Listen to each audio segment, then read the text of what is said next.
Olá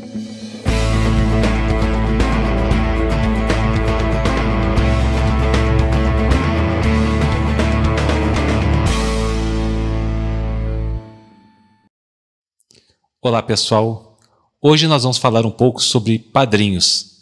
Alguns devem ter visto quando criança os episódios de Os Padrinhos Mágicos, mas não são esses padrinhos que nós vamos falar. Quem assistiu também O Poderoso Chefão vai ver que ele era um chefe de uma organização criminosa e o título original do filme era The Godfather, que significa em inglês literalmente padrinho. Mas o que efetivamente é um padrinho, o que ele faz?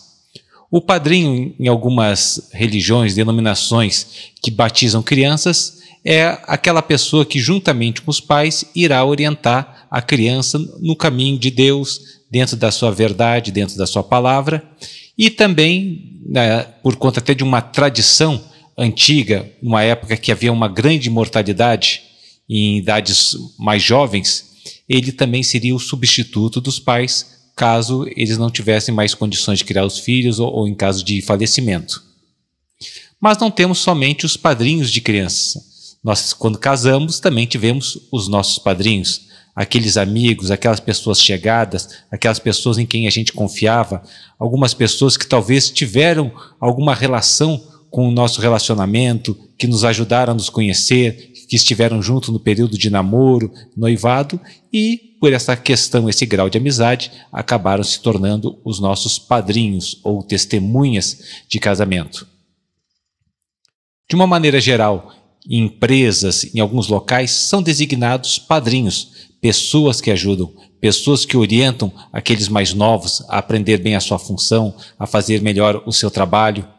Nós temos, às vezes, um sentido não tão adequado, não tão bom de padrinho, aquele que ganha alguma vantagem somente por uma amizade. Mas não é esse o tipo de padrinho que nós vamos falar justamente sobre aquela pessoa que é chegada, aquela pessoa que nos ajuda, aquela pessoa que está próxima a nós para nos orientar em alguma situação difícil, complexa ou até desconhecida. No curso que eu fiz na Alemanha, o curso de Comando e Estado-Maior, são designados tanto na fase do curso de idiomas, quanto na fase do curso militar propriamente dito, padrinhos. Esses padrinhos são pessoas da sociedade local, alemães, famílias de alemães, que têm um conhecimento na área, que são bem estabelecidos, normalmente têm até uma boa situação financeira, e eles vão ser os padrinhos dos alunos estrangeiros que estão realizando esses cursos. Ou seja, eles vão estar juntos, vão ensinar sobre a cultura alemã, vão colocar modelos sobre o estilo de vida, fazer com que aquelas pessoas que vêm de um outro local conheçam a cidade, conheçam até alguns pontos turísticos, conheçam as tradições e estejam juntos, compensando muitas vezes até a falta da família. E para mim, foram designados nessas duas etapas os padrinhos. A primeira família de padrinhos que eu tive na cidade de Hürth, perto de Colônia, ele se chamava Franz Josef, que é o mesmo nome do último imperador da Áustria, e ele e sua família eram pessoas muito boas, pessoas muito simples, pessoas humildes, pessoas que procuraram estabelecer uma relação de amizade, uma relação bem acolhedora. Inicialmente eu estava sem a família, e houve uma festa para a apresentação dos padrinhos. E nessa festa nós conversamos, nós passamos a nos conhecer. Num dos vídeos que eu falei sobre a cidade de Colônia, inclusive, eu comento que ele era senador dentro de um clube de carnaval ou de um clube tradicional da cidade, e ele falava isso com orgulho. E à medida que nós conversávamos, que nós nos conhecíamos melhor, nós também falamos sobre os nossos hobbies. E o hobby dele era balonismo, ou seja, ele voava no balão, apreciava as paisagens, tinha a sua aventura, e eu comentei que achava muito bacana, muito interessante, que inclusive era uma oportunidade para ele e a esposa estarem voando juntos, somente os dois, tendo um período como casal. E aí aprendi a duras penas que na Alemanha o hobby é algo que se faz sozinho. Ele explicou: não, minha esposa não voa no balão comigo. Minha esposa, ela fica lá em terra me dando suporte, depois ela vai me buscar com o carro, ela está acompanhando, vendo se não há nenhum problema.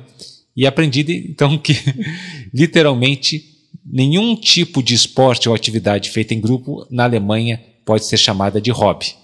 Vôlei, futebol, basquetebol, hóquei, qualquer esporte que seja coletivo, para eles não é o hobby, é um esporte. Tá? Hobby é aquilo que se faz sozinho. Se eu leio, se eu estudo, se eu pedalo, se eu remo, se eu pratico musculação, se eu pinto ou algo assim que eu tenha condições de fazer sozinho, esse é o hobby, uma atividade individual. Ou seja, até essa questão de entender o que é um hobby na Alemanha foi importante. Nós tínhamos a nossa visão de latinos, particularmente do Brasil, nós queremos fazer coisas em comum, coisas com uma equipe. E à medida que nós fomos passando o tempo juntos, aproveitando as oportunidades e tendo outras atividades, eventos na escola onde eles sempre eram convidados, chegou o momento onde a minha família chegou vinda do Brasil para conviver comigo na Alemanha, e eles, após também algumas oportunidades onde nós tínhamos já saído juntos, acolheram da mesma forma a minha família, de uma maneira muito cordial, de uma maneira onde eles também se sentiram queridos, se sentiram muito bem recebidos junto a essa nova família. E um dia que nós fomos então à casa visitá-los, ele também já tinha me comentado que ele era fã do FC Köln, ou seja, o Colônia Futebol Clube, e ele tinha um pacote de assinatura dos jogos para assistir na TV e nos convidou para assistir. Inclusive ele deu um cachecol muito bonito, eu tenho até os dias de hoje do FC Köln para o meu filho, e destacou que seria uma oportunidade para nós estarmos ali sentados assistindo o jogo. Mas nem o meu filho nem a minha esposa eram tão fãs, e ele, percebendo que a minha família não estava se divertindo, tendo uma área de lazer também na sua casa, nos levou até lá. Nessa sala de recreação havia pebolim, sinuca, ping-pong, outros jogos e brinquedos, e aí nós começamos a brincar, jogar, tudo também num ambiente descontraído, e eu percebi que de vez em quando ele dava uma escapada para ver como estava o jogo. Mas até isso foi algo bonito, interessante, que ele abriu mão daquilo que ele gostaria de estar fazendo por conta de estar nos recebendo bem, de dar as melhores condições para que a minha família também se sentisse à vontade. Passado mais um tempo, um dia ele, vamos assim dizer que confessou para mim que era a primeira vez em todo o período que ele era padrinho na escola que ele tinha como afilhado uma família completa. Normalmente era apenas um militar estrangeiro que vinha sozinho. E com isso era mais fácil. Ele isoladamente saía para ou assistir o jogo ou para uma outra conversa, levando para alguma área turística, e não precisava envolver a família dele e ao mesmo tempo não precisava se preocupar com a família desse militar estrangeiro. Mas ele disse: é uma experiência nova, estou aprendendo muito também com essa situação, e agradeceu a essa visão, a essa oportunidade. Nós também participamos com eles, acompanhando o desfile de carnaval, como nós vimos naquele vídeo anterior, passamos mais algum tempo interagindo, onde nós como famílias fomos estabelecendo essa relação, e tivemos a oportunidade, inclusive, de convidá-los para vir à nossa casa. Ou seja, foi a primeira vez, inclusive, que ele foi convidado a ir a uma casa de um dos alunos estrangeiros, já que os anteriores estavam sempre sozinhos e moravam na própria escola. Não tinha uma residência onde ele convivia fora da sua vida escolar. E foi interessante que nós procuramos fazer alguns pratos mais típicos do Brasil, onde eles gostaram, eles interagiram. E um momento até que eu estava conversando, explicando, eles ficaram olhando para mim com a cara assim espantada, né? E ele fez também o comentário: não, mas você está falando muito bem o idioma. Também era a primeira vez que eles tinham contato com alguém que falava um pouco mais fluente. Muitos desses alunos que vêm para o curso, eles acabam tendo um vocabulário limitado, eles até entendem bem, têm a capacidade auditiva ou têm a capacidade de se expressar depois que eles estudam, se preparam, mas não têm aquela capacidade de falar fluentemente, estabelecer uma conversa sobre assuntos mais profundos. E ele viu, não, você tem a capacidade boa, você tem um bom vocabulário, você consegue explicar as suas ideias. Eu fiquei até feliz, animado com tudo isso, e foi um período muito bom, muito bacana, muito interessante, onde nós convivemos. Infelizmente, ali ao final desse período que eu passei ali em Hürth, já no final do curso, ele teve a notícia de que estava com câncer de próstata. Foi um período bem difícil para ele, para a sua família. Nós prestamos a nossa solidariedade, nós também nos colocamos em oração por sua vida, e graças a Deus, passado um tempo ali, o tratamento surtiu efeito e ele teve um bom resultado, e aquele câncer na próstata que ele teve, que ele havia sido diagnosticado, também acabou sendo remido e ele pôde prosseguir a sua vida normal após esse susto.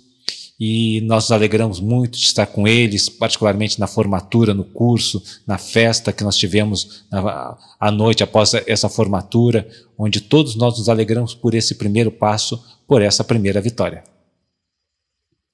Passada essa primeira fase, fui para Hamburgo para realizar o curso militar. E lá também foi designada uma família para ser os nossos padrinhos.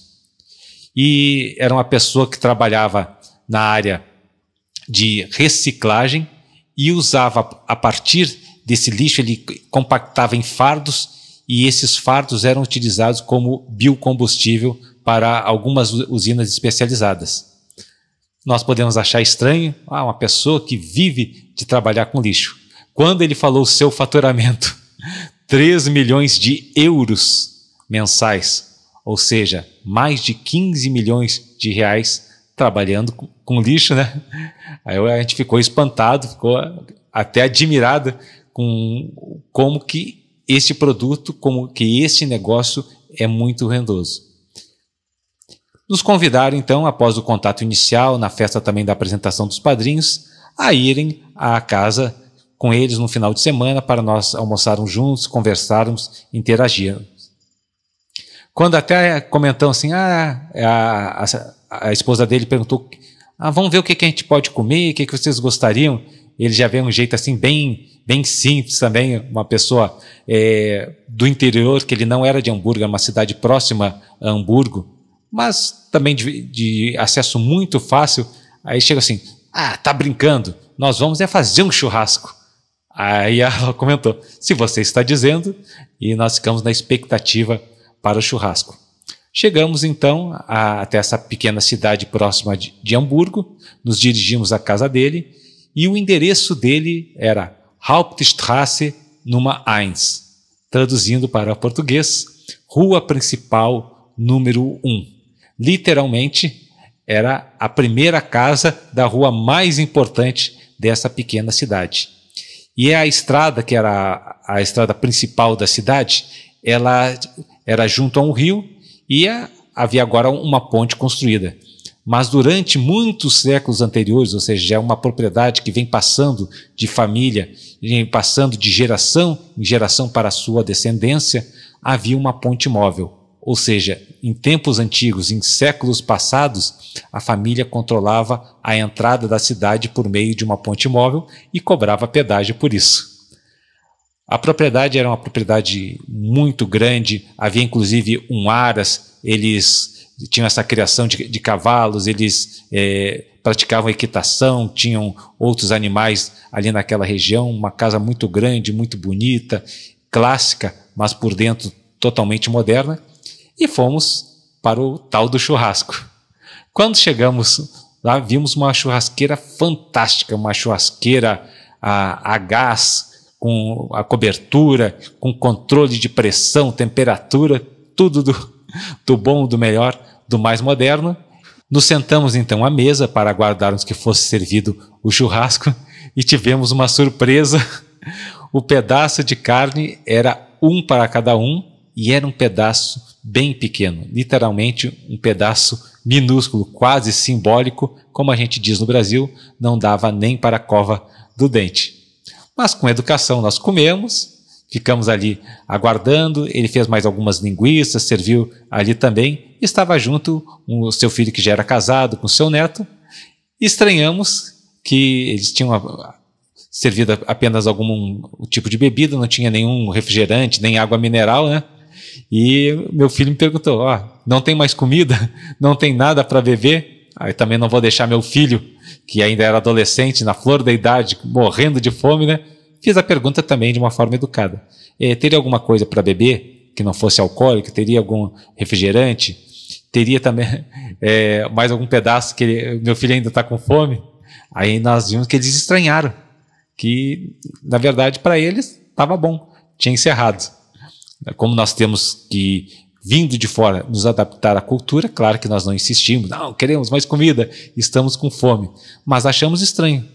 Ou seja, uma família com bens, com propriedades, uma família estudada, que tinha conhecimento até de como que é uma diversidade de outras culturas, que deveria até saber que não poderia se limitar a servir tudo contado, ficou literalmente espantada, né? E tentou, na hora, ver se tinha mais linguiça, fazer mais alguma coisa. Trouxeram uma Coca-Cola aberta, que já estava há dias literalmente sem gás. Mas para nós tudo é bom, tudo é festa, tudo é tranquilo, né? E entendemos que talvez eles já não estivessem mais acostumados a tratar com pessoas estrangeiras, com adolescentes ali junto. Não foi algo que nos incomodou ou que prejudicou a amizade. Nós só rimos, achamos graça, né? Que nós estávamos achando que pelas condições, até as condições financeiras, seria algo em abundância, onde nós iríamos nos fartar de tanto comer. Passado mais um tempo, chegando o Natal, nos convidaram mais uma vez para estar com eles no final de semana para uma refeição. E minha esposa também, para agradar, para retribuir esse convite, ela fez brigadeiros. Mas não foi aquele brigadeiro simples, comum. Ela fez uma caixa com vários tipos, com vários modelos de brigadeiro com confeitos coloridos, com granulado, com farelo de nozes, de castanhas, de amendoins. Isso aqui fez vários tipos de brigadeiro, branquinho, beijinho, sei lá o que for. Colocou tudo numa caixa alternada, com uma caixa bonita, e levou para eles. Chegando lá, nós tínhamos um jamón. Jamón é um presunto espanhol, que aqui, se a gente for no supermercado, acho que é na faixa dos R$500 o quilo. E ficamos aguardando. Opa, agora vimos aquela peça gigantesca, né, do tamanho de uma coxa de brontossauro que os Flintstones comiam. Hoje nós vamos fazer a festa aqui. Vamos compensar tudo que não comemos aquele dia. Nos sentamos à mesa e ele foi lá no jamón, naquele presunto especial espanhol, e cortou com uma faca elétrica umas fatias tão finas que não serviam nem para abajur. Aí deu 2 fatiazinhas daquele presunto para cada um, mais alguma outra coisa que havia ali, um acompanhamento que eu nem lembro mais o que era, e de novo ficamos vendo aquele pedaço inteiro. Nós demos só uma beliscada em algumas coisas e achando estranho. Mas nos chamou aqui para comer, mais uma vez para passar fome, para que a gente não pudesse aproveitar. E, enquanto isso, bebida à vontade, mas nós não bebemos. E ficamos ali também olhando da mesma forma. Nem o refrigerante, de novo, havia ali preocupando conosco ou com o nosso filho. Mais uma vez achamos tudo muito estranho, tudo muito diferente do que nós imaginaríamos para pessoas com essas condições. Como minha esposa tinha levado os brigadeiros, nós aguardamos que na sobremesa eles serviriam também os brigadeiros para nós comermos juntos, até para eles comerem conosco, a gente explicar o que era. Mas o brigadeiro não passou nem perto, não teve nenhuma outra sobremesa. E nós só achando tudo estranho. Chegou um momento que eles disseram, não, nós vamos dar aqui alguns presentes de Natal para vocês. Aí nós até nos sentimos mal que nós não tínhamos levado nenhum presente. Mas, na verdade, levamos o brigadeiro. ou a caixa de brigadeiros. E nos deram uns pacotinhos e disseram, levem e só abram em casa. Bom, quando saímos de lá, nos despedimos já no carro, não aguentamos de curiosidade, fomos abrir os famosos presentes. Minha esposa ganhou um porta-alfinetes, uma peça de cerâmica colorida, bonitinha, pintada, com mais uma almofada, mas que era literalmente um porta-alfinetes. Ficamos aguardando. Deve ser uma peça de família que já passa de gerações a gerações, deve ser uma porcelana chinesa do século III ou IV, né? Ficamos ali brincando, imaginando o que era. Meu filho ganhou então um leão, representando o mascote da Copa do Mundo da Alemanha em 2006. Só que nós já estávamos em 2010, já tinha passado a Copa do Mundo seguinte na África do Sul e deram literalmente um brinquedinho encalhado que tinha ficado, que eles não tiveram oportunidade de passar para ninguém. Aí ficamos mais curiosos para ver qual seria o meu presente. Quando abrimos, literalmente era uma vela. Uma vela branca, uma vela normal, uma vela dessas simples, comum, tá? Não era nem uma vela perfumada, não era nem uma vela estilizada. Ou seja, não entendemos de novo. Não entendemos o que eles imaginavam que nós acharíamos dos presentes, o que eles imaginavam de nos convidar para ter uma comida assim tão restrita, eles tendo possibilidade, estando disponível, mas só ficamos na nossa. E a partir daí eu digo que nós não tivemos mais muito contato, mais muito relacionamento. No final do ano, ele já tinha esse costume de convidar também que todo o curso de Comando Estado-Maior, todos os alunos estrangeiros e os alunos alemães que estavam conosco, também participassem de um churrasco na sua residência. Aí eu imaginei, meu Deus do céu, nós vamos passar vergonha, que foi anunciado que ele era inclusive o meu padrinho. Quando chegasse lá e não tivesse comida, todo mundo ia olhar para mim com uma cara estranha, nos trouxe aqui para passar fome, né? Mas, diferente das outras vezes que eu fui com a minha família na casa dele, nesse dia o churrasco foi farto, foi um churrasco normal, onde os empregados dele, da sua propriedade, fizeram, serviram e nós saímos de lá bem satisfeitos. E foi também a despedida e a oportunidade que eu tive também de me despedir dele, da sua família. A minha família não havia comparecido porque era somente para os alunos, não havia sido estendido para as famílias. E foi a última vez que nos vimos, a última vez que nos encontramos. E até hoje eu fico sem entender qual que foi o propósito deles terem essa visão, essa atitude. Com isso a gente compara duas situações, de uma família que nos recebeu, que fez o melhor, que nos entendeu, que procurou orientar, ensinar, passar uma visão de cultura, de sociedade alemã, de conhecer o local, as tradições, da melhor forma possível, inclusive muitas vezes sacrificando algum interesse pessoal para nos receber, para nos tratar melhor.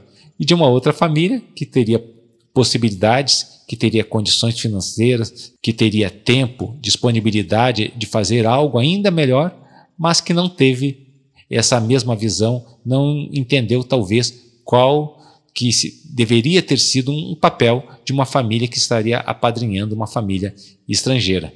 Como não era a primeira vez que ele recebia, eu fiquei sem entender. Até hoje, não entendo, já desisti de tentar entender.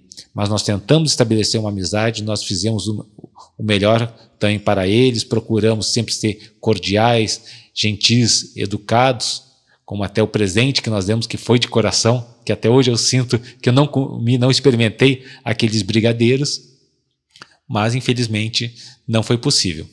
Mistérios da vida. E a palavra de Deus nos fala em Provérbios 17:17 que o amigo é uma pessoa que ama em todos os momentos. Um amigo é aquela pessoa que está conosco, mesmo no momento de adversidade, que esse momento de adversidade ele é como se fosse realmente um irmão. Nós vemos também que o próprio Jesus chegou um dia para os seus discípulos, para os seus apóstolos e falou, olha, eu não considero vocês mais servos, eu não considero mais vocês simplesmente meus seguidores, mas eu considero vocês como meus amigos. A amizade é algo que tem um valor inestimável, não tem preço. Se dedique, cultive, mantenha as suas amizades. Até hoje eu tenho muitos amigos que eu passo anos sem ver, e quando eu reencontro, parece que a gente se falou ontem, que nós temos tanta coisa em comum, nós temos tanta coisa para contar, tanta coisa para conversar. Temos amigos que nós, num momento difícil, num momento onde há algum problema, onde nós não conseguimos resolver sozinhos, nós logo nos lembramos deles, ligamos: fulano, você pode me dar uma ajuda? Seja no trabalho, seja no nosso círculo de convivência, na igreja, na família. Os parentes que realmente são amigos, aquelas pessoas que você pode contar, aquelas pessoas que são próximas, aquelas pessoas que querem o seu bem e que você também deseja o bem e retribui. E isso é um dom de Deus, a amizade, a camaradagem, a oportunidade de você ter essas pessoas sempre juntas, sempre próximas.